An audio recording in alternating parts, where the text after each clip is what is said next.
Hi, everyone. How are you? Wherever you are, I hope you're not as cold as we are here on the East Coast, but I think that's not the case. I think probably everybody at this point is cold, even those friends of ours down in Florida and the southern states have been cold as well. So hopefully we have a little warmth in what we do and in the ministry we've been called to be in and to hand on the faith to our grandchildren. So uh, those are the little things that keep us warm. I was telling someone yesterday, I went to visit my youngest granddaughter. She's going to be 3 months old. And it's just, I needed to have a shot of her. Like, I need an experience. She's such a endorphin producer. And just to have her, just to bring things back to focus. So, and I think we've all experienced that with our little grandchildren. And as they grow, that continues. So it was a good afternoon. And I'm really, really happy that I was able to do that. For this week, I can't believe we're talking about the third Sunday in Ordinary Time. And when you read the readings, you see from the book of Isaiah, from the prophet Isaiah, that things are going really awry. Uh, all these rains are falling down, and all, I don't mean rain like it's rain weather, but rains like the kingdoms are falling apart and all of that. And yet, Isaiah gives us hope for that. I think sometimes I look at the world today, and it's right, and it's kind of scary today. It really is. Things falling apart. We're not dealing with the normal. We're dealing with a lot of um, difficult times. So we have to keep our world in prayer, for sure. But things were going on, it's part of human history, things were going on there.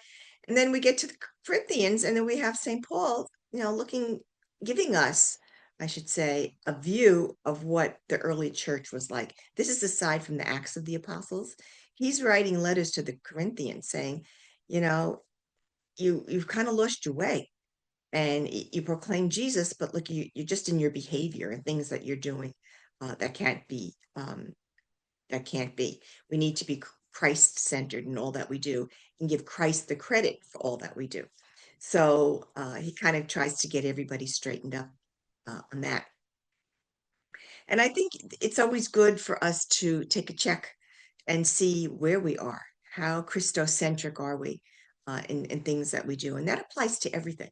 It's not just teaching a class or reading the scripture. It's how do we live our lives with Christ in the center. And this is what Paul's referring to in Corinthians, his first letter to the Corinthians. So that's important, especially I had this conversation with someone the other day about those of us who formally hand on the faith. In other words, what you do, what you do in your parish, whatever, need to really be a role model, need to be present,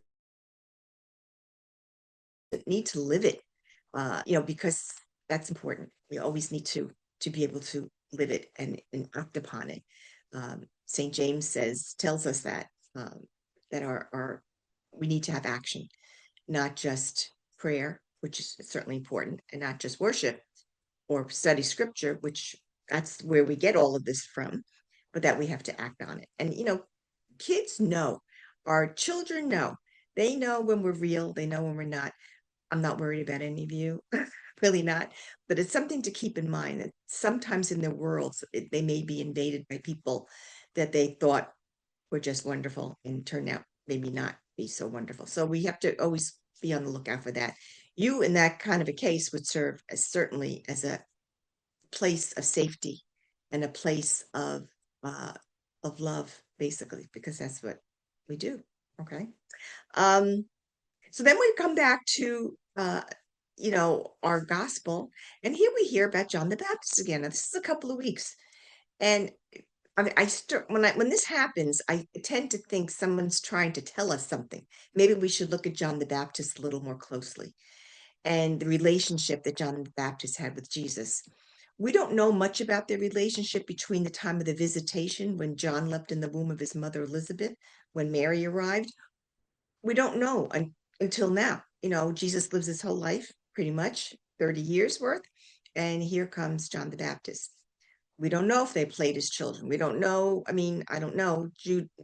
Judah is a faraway place from Nazareth, where Jesus was and where John the Baptist was from. So I don't know if they really got physically together in terms of celebrating the Jewish holidays or whatever. But at the end of the day, it does matter, but it doesn't matter because they recognize each other when they see them. And this is what we're shown. John has impressed me this year in particular. Maybe because of the readings, maybe because of the repetition, but he is really a man of great humility. He knows his role. He's secure in his role. Nothing can shake him from that. And he's not at all in competition with Jesus. He's not. It's really a love relationship. When you look at it, if you really look deeply into the scripture, and John is saying, I'm not fit to do what this man is doing, what this Jesus, the one who will follow me, will do. I'm not there. I don't even deserve to tie the straps on his sandals. Uh, so he's really a very humble man. And yet the role he has in salvation history, it is so important. It's needed to prepare people for what was about to happen. And the whole idea of baptism, purification, and then it baptizes Jesus. So he has such a role in that, which makes me think sometimes, what is our role? What is our role in salvation history? Do we have one? I mean, history is still happening. And what might that be? Uh, it's not about, playing a role with Jesus uh, physically, like in the New Testament, but we still have today, what is our role in dealing with helping others towards salvation? And that's one of the beauties that we have in terms of being with people and being and teaching and all of that. So think about that a little bit and maybe pray about it. What is your role, our role in salvation history? And then finally, we get to Jesus meets, the brothers, Peter and Andrew and James and John, uh, Zebedee's sons, and Britain calls them and says, you will now be fishers of men or people. And, again, that's something that we have to take, that Jesus speaks to us as well. How will you help others get to know Christ? You certainly are doing it by the teaching that you do, and it never ends, right? It never ends. It's always, it could be new revelations, it could be whatever, but how do we bring Christ to others? And wait for that call. And what was your call? When Christ asked you to do something, do you remember that? Maybe it's been more than one call. So I think it's so important sometimes to take that time to really reflect on that and how Jesus has called you, and how did you react, and what does it mean to you to be um, with Jesus in the ministry that you do. Uh, so yeah, I'm sure it's a wonderful thing, but just think about it and share that with the grandchildren. Share that. Let them know what it was like for you to be called by Jesus. And because that's something certainly we want to teach them as well for their own calling. So again, I invite you actually to think about these things, reflect on them, and pray about them.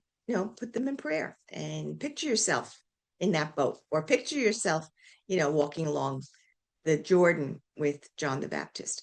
So, something to think about. So we've been blessed, as we always are, with the readings, and enjoy them when you hear them proclaimed this Sunday. And if you happen to be with anybody, your grandchildren, make sure you give them a little elbow and say, see, we just studied that.